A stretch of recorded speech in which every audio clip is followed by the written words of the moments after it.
Man-made dams are the cornerstone for many Iowa lakes. For years, Iowa's towns and cities utilized different tools to modify and slow the flow of Iowa's streams and rivers. In Charles City, one community has built what they hope will be a waterway to prosperity by turning the Cedar River into Iowa's first Whitewater project. Who would have thought something like this could ever happen in Iowa?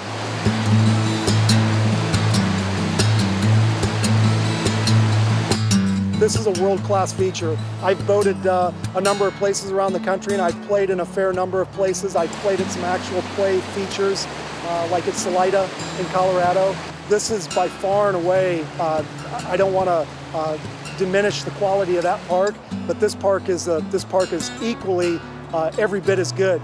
It's fantastic. Iowa's first whitewater course is now fully operational. Kayakers from across the state and Midwest are flocking to Charles City and the hydraulic features specially designed for fast-paced paddling. But the project wasn't without its challenges. A low-flow dam had to be changed to make a safer passage for kayakers. Planning and construction costs led Charles City to invest $1 million in the downtown Whitewater project. Community leaders were approached by paddlers like Steve Welliver and Ty Graham, who dreamed of an Iowa whitewater course for much of the past decade. The river's low-flow dam in Charles City, similar to those utilized across the state, are known as death traps for anyone caught in the churning waters. Engineers sought to remove a top section of the dam, creating a water feature that was safe but still challenging. No other place like this for about 800 miles from here. This is the only thing like this. We've played at old broken down dams, which is, you know, what you got to do in Iowa, but this is great to have someplace safe to come play. When paddlers presented the Whitewater course to Charles City officials in 2006, the project very quickly gained steam.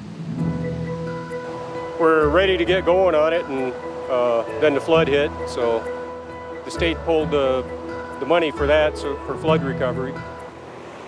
The floods of 2008 raised the Cedar River to historic levels, devastating communities and potentially dooming the Whitewater Park project. But Charles City redoubled its efforts. Construction crews spent the majority of the winter and spring assembling not only the water flow, but the waterfront as well. All of these large rocks that line the new course had to be brought in by heavy equipment. The people of Charles City hope that the Cedar Rivers project will bring in lots of visitors, but the green places along the bank are just as important. Plans were designed to draw not only the seasoned kayakers, but casual park goers as well. Green spaces up and down the riverfront provide a scenic view of action on the water and an open invitation to enjoy a sometimes forgotten asset. When the park opened in 2011, kayakers from near and far discovered a variety of options. 3 major water features line the Whitewater course. Ranging from beginner to advanced, each feature provides a new spin on the Cedar River. Entering the Whitewater course at its upstream point, you'll first encounter Dam Drop, or Double D. Once the site of the Charles City Low Flow Dam, it's now a safe churn of the Cedar River. My favorite is probably the dam drop, the top one. It's just really easy. You can sit up there and surf for, feels like half an hour at a time. It's not, but it feels like it. But I can do anything up there. I learned how to loop up there. I learned how to flat spin up there, which is turning your boat all the way around. So. Next up is Doc's Drop, a water feature that has already developed a serious reputation. The middle one's named after me. My nickname's Doc, so it's kind of a monster at most levels. Clearly the middle feature, Doc's Drop, the really major rodeo hole, really requires your undivided attention. When I go and paddle out there, I know that I really need to be on my game. It's exceedingly powerful. The third and final drop is Exit Exam, and draws plenty of paddlers to the downstream section. Exit Exam down here, a lot of fun. Part of the beauty of this feature, these 3 features, is that at different levels, it presents different opportunities. So it would be hard to pin down which one's my favorite. On a different day, at different levels, any one of them could clearly get my attention and keep it easily. If you're looking for a calmer path with less turbulence, each water feature has a safety chute, so a first-timer can bypass the expert section. This course isn't just for kayakers. Hundreds of tubers glide through Whitewater Park every week. Young adults and families can find local businesses nearby that have begun renting tubes. The water is even safe enough for a pair of TV hosts. In the back of your head, even though you know you're totally safe out here, there's so many people and you're wearing all the proper equipment, there's in that back of your mind you're thinking, well, this is nature and it's pretty powerful. It's fun, it's a little shocker to the system at first, because the first time you go through you get flipped over, but the second time you go through it's a lot of fun. On a sunny day in mid-July, the Cedar River flow rate is 2,500 cubic feet per second, or CFS.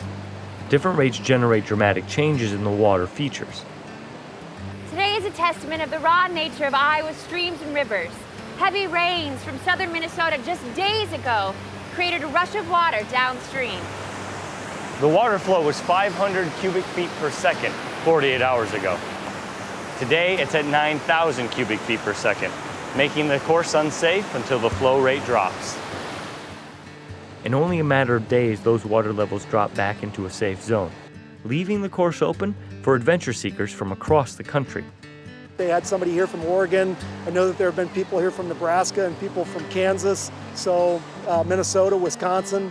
People are hearing about this and realizing what a great place it is. So it's great to be out with other boaters. Once you get the people excited about it, you know, you can take care of your river. You can get something like this going for your community. You know, it brings economic impact. People come, stay in town, eat at the restaurants. That's what we do when we come up here. The Charles City Main Street is just a stone's throw away from the Cedar River. Experts predict that visitors to the nearby water project will spend anywhere from $45 to $75 each day in Charles City. That could be a great economic boost to any Iowa town. With Iowa's first whitewater project operational, could there be more in our future? Die-hard paddlers concede that it takes tremendous community effort and financial backing, and we're in tough economic times. You know, have a vision and get it done. Charles City's, when they first heard it, they thought it was the best idea ever, and they pursued it and didn't let the naysayers deter them one bit.